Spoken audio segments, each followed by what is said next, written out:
Well, just wanted to wrap up this week. Just say thank you so much for watching my videos. Thank you for commenting. Thank you for liking them. Thank you for subscribing and sharing them. I appreciate it all. It means a lot to me. It means a lot to me that I'm close to 3,000 subscribers. That is a relatively small drop in the YouTube bucket, but I'm grateful for it, and thanks for watching. I wanted to give you a couple pieces of advice, some positive advice, because that rant this morning, that was a little extra. You know what I mean? That's all the kids are saying these days, a little extra. But I listen, I'm not one of these despair guys. I'm not one of these woe is me kind of guys, and the reality is that you shouldn't be either. I mean, Christ is on his throne. Christ is coming back. Christ is putting his enemies under his feet right now.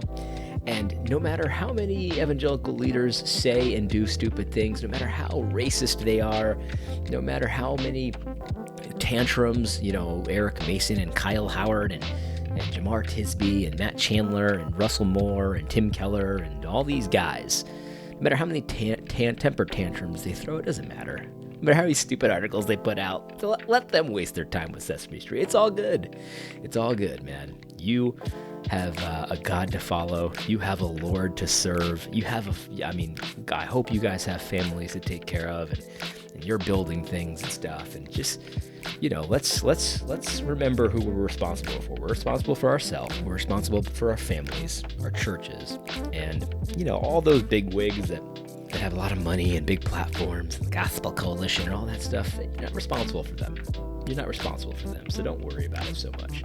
Here's a little bit of a rule of thumb that you can use. If the Big Eva in evangelical intelligentsia types, if the Gospel Coalition types are against it, and it's controversial, like I'm not talking about the deity of Christ, right? Like that's controversial in some circles, but when we're talking about in the walls of Christianity, right? Like with Reformed, conservative type Christians, even if you're not Reformed, conservative Christianity.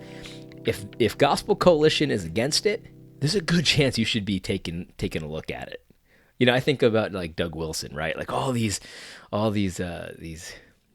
complementarian type guys, these very winsome kind of guys, Gospel Coalition types, Big Eva types.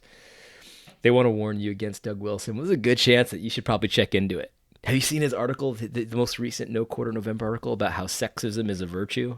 Oh, man, that's a good one. I wouldn't have said it. But it's hard to argue. It's hard to argue with this article. It really is. It really is. It's good stuff. Also, I would recommend you check out Amazon Prime, Man Rampant. Whew, it's good stuff, man.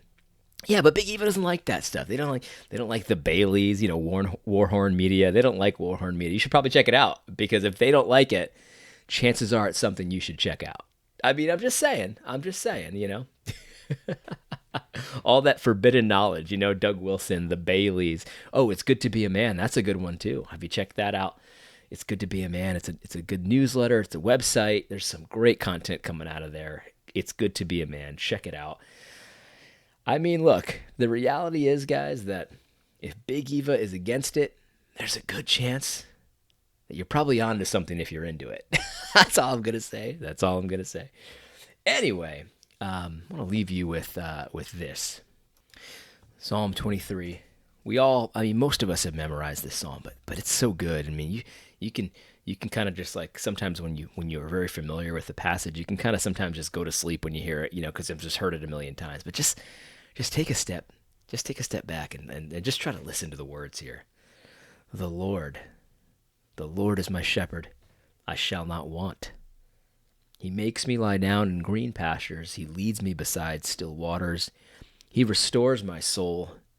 He leads me in paths of righteousness for his name's sake. That's awesome. That's really awesome, isn't it? God is leading. If you're Christ's, he's leading you in paths of righteousness for his name's sake. Man, that changes how you view what you do every day, doesn't it? Doesn't it? Let's continue. He says, even though I walk in the valley of the shadow of death, I will fear no evil. Courage, guys, courage. Don't fear evil. Fear God. Don't fear evil. For you are with me, your rod and your staff, they comfort me. You prepare a table before me in the presence of my enemies. I love that one. See, this is why we can feast, right, guys? Because we're in a war, right? We're in a battle. And there are serious enemies, right? They hate us. They do. They hate your guts. They hate my guts. Christ says, woe to you if everyone speaks well of you. And he's not talking about people speaking well of you because you're doing good things. He's talking about like our enemies speaking well of you, like the evil people, like the socialist, liberal, progressives, the people that have their pronouns in their profile. Like if they think that your theology is just dandy, like woe to you. That you've got a problem. You know what I mean? If the LGBT transsexuals that are trying to teach and groom your children in the schools, like if they think well of your politics, like woe to you, right? If you vote Democrat, in other words, woe to you. But you see, there's serious things, right? There's serious issues here. There's danger. It's a battle. People's lives are hanging in the balance. Like this is all serious stuff, right? But we can laugh, man. We can feast. Why? Because Christ is with us, and he prepares a table in the presence of our enemies. Like in the fight, God prepares a table for us. In the midst of our enemies, God prepares a feast for us. That's why we can have a good time with this, man. That's why we can have a good time with this. Yes, these are serious issues, but we can have a blast while we're fighting on the Lord's side. Definitely we can. You anoint my head with oil, my cup overflows. Man, we've got more than we need, don't we? We've got more than we need, don't we? He says, surely goodness and mercy shall follow me all the days of my life, and I shall dwell in the house of the Lord forever. Man, we're on the Lord's side. What can man do to me? Take courage. I mean, Psalm 23 should give you a lot of courage. Should give you confidence, a lot of faith in Christ. This is not just a precious moments thing that your grandma cross-stitched and it's hanging on your wall or it's on your mug or something like that. Like this psalm should fill you with courage to do what needs to be done.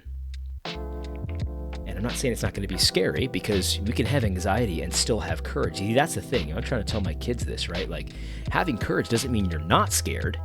It means you are scared, but you do it anyway. You do what needs to be done anyway. Despite your fear, despite your anxiety, despite you don't know how it's going to turn out, you do what's right. You do what you need to do. I watch my kids play. Man, I'm going to tear up here. No, I'm not. Watch my kids play, and I got a 4-year-old and I got a 2-year-old, and they're playing with each other, and they play with their Star Wars toys, and it's all battles for them. It's always battles, and they always have a mission to accomplish in their play. There's an AT-AT coming, and General Grievous is coming, and my little son will go, oh no, there's General Grievous! Pew, pew, pew, pew! And they're always in a battle. And, that's a fantasy. They're just kids, right? They're playing. But eventually you grow up, right? Eventually you grow up, and there's a real battle going on. And you don't know how it's going to turn out, but when you're kids, you practice winning that battle, right? But now, when we're adults, we don't know how it's going to turn out. But actually, we do. We don't know how each individual battle turns out, right? Like, we could be taken out tomorrow. But we do know how the war turns out. Christ has guaranteed and sealed that victory. And now we go to war for him, knowing that we got the winning plan. We got a leader that cannot fail.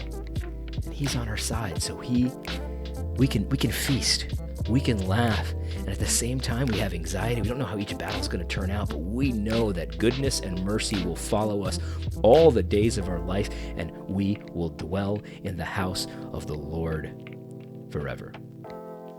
Hope you have a good week. I hope this is helpful. God bless.